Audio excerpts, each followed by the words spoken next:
श्री स्वामी समर्थ. स्वामी आज म्हणतात, खूप दिवसांपासून तुझ्या मनात अनेक प्रश्न आहेत, अनेक वेदना आहेत, अनेक अश्रू आहेत. तू कोणालाही दाखवत नाहीस. बाहेरून तू हसतोस, पण आतून तुटलेला आहेस. लोकांसमोर तू मजबूत असल्याचा आवा आणतोस, पण रात्री उशीवर डोके टेकले की तुझे डोळे नकळत भरून येतात. माझ्या बाळा, मला सगळं दिसत आहे. तू कोणालाही काहीही सांगत नसशील, पण माझ्यापासून काहीही लपलेले नाही. तुझ्या मनातले प्रत्येक विचार, प्रत्येक वेदना, प्रत्येक इच्छा आणि प्रत्येक प्रार्थना मला ऐकू येते. तू अनेकदा विचारतोस, स्वामी, मी इतकी पूजा करतो, नामस्मरण करतो, तरीही माझ्या जीवनात एवढ्या अडचणी का येतात? माझ्या बाळा, लक्षात ठेव, सोनं जितकं शुद्ध असतं तितकंच ते अग्नीत जास्त तापवलेलं जातं, कारण त्यातूनच त्याचं खरं तेज बाहेर येतं. तसंच तुझ्याबाबत घडत आहे. तुझ्यावर आलेल्या संकटाचा अर्थ मी तुला सोडून दिला आहे असा नाही, उलट मी तुला अधिक मजबूत बनवत आहे. कारण मला माहिती आहे की तू सामान्य नाहीस. तुझ्या आयुष्याचा हेतू मोठा आहे. आज तू ज्या अंधारातून जात आहेस तो कायमचा नाही. रात्र कितीही मोठी असली तरीही सूर्योदय थांबत नाही. तसेच तुझ्या जीवनातील आनंदाचेही दिवस येणार आहेत. फक्त हार मानू नकोस. ज्या दिवशी तुला वाटतं की आता काहीच उरलं नाही, त्या दिवशी माझं नाव घे मनापासून. श्री स्वामी समर्थ म्हण. मी तुझ्या पाठीशी उभा राहीन. तुला कदाचित वाटत असेल की तुझे नशीब तुझ्या विरोधात आहे, पण सत्य वेगळं आहे. मी तुझ्यासाठी अशा वाटा तयार करत आहे ज्या आज तुला दिसत नाहीत. कधी कधी मी उशीर करतो, पण अन्याय कधीच करत नाही. तुझ्या गोष्टीसाठी रडतो, त्यापेक्षा चांगली गोष्ट मी तुझ्यासाठी जपून ठेवलेली आहे. माझ्या बाळा, लोकांनी तुला कमी लेखलं, काहींनी तुझा विश्वासघात केला, काहींनी तुझ्या चांगुलपणाचा फायदा घेतला, पण तू वाईट वाटून घेऊ नकोस, कारण तुझा स्वभाव हीच तुझी खरी ताकद आहे. जग बदललं म्हणून तू बदलू नकोस. तू चांगला राहा. तुझी निष्ठा, तुझी प्रामाणिकता आणि तुझा विश्वास याचं फळ तुला नक्की मिळेल.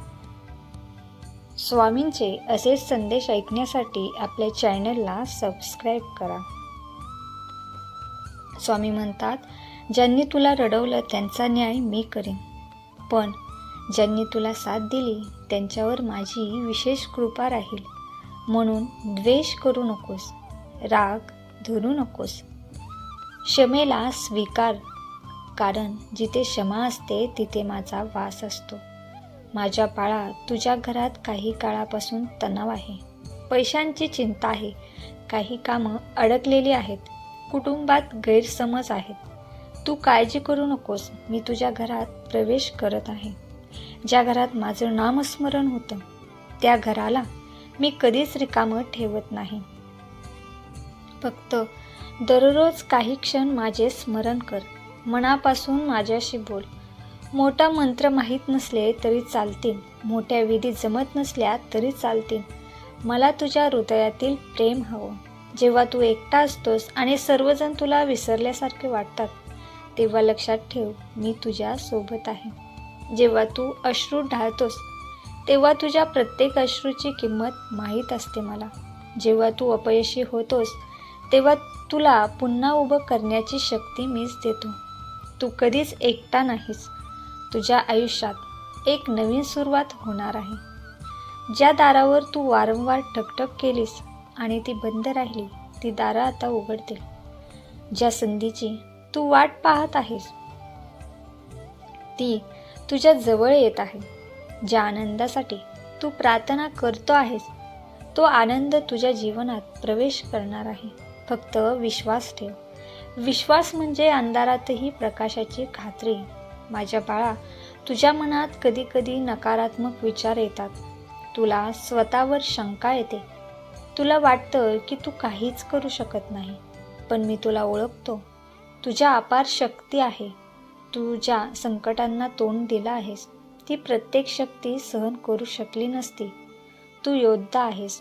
तू माझं लेकरू आहेस. म्हणून स्वतःला कमी समजू नकोस.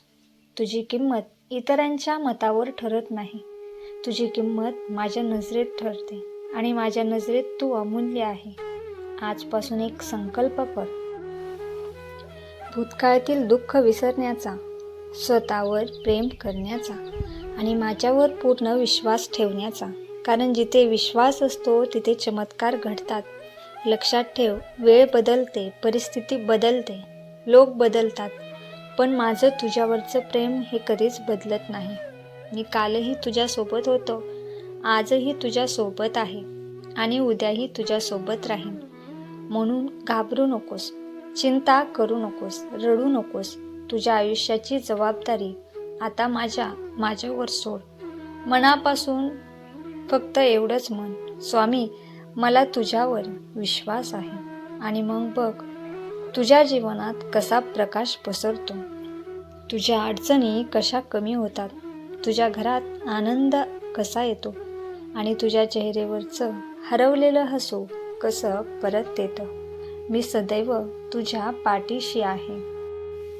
मला माहीत आहे की तू जगाला दाखवतोस सर्व काही ठीक आहे, पण मला सत्य माहिती आहे.